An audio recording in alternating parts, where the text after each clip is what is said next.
Mans vārds ir Renāte. Mēs atrodamies manā īpašumā Jūrmalā. Process ir gan ilgs jau.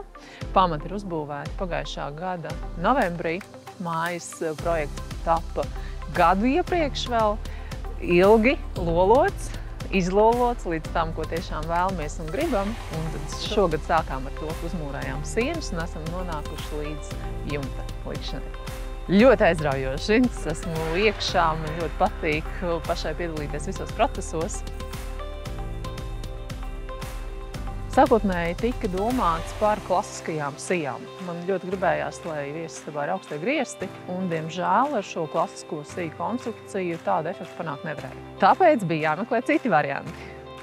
Līdz šim man nebija nekur pieredzes, nebija redzējusi, kā tas izskatās dabā. Priekšrocību, manuprāt, ir ļoti daudz, jo tas ir ātri. Viena diena, kas man ļoti pārsteidz, ka to var izdarīt vienas dienas laikā. Vienkārši, sākot no projekta, kas bija kopņu projekts, apsēsties, izrunāt, salikt, piemeklēt man vajadzīgos risinājumus.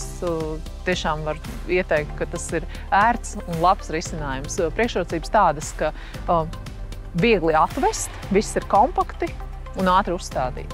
Projektēšanas ātrums tiešām pārsteidza, gan komunikācijas veids, ko man noteikti gribētos uzsvērt, kas nav mazsvarīgi, bija ļoti pozitīvs, ļoti izprotošs, ļoti maniem risinājumiem piemērots. Laikam nedēļas laikā es jau biju no idejas līdz gatavam risinājumam tikusi.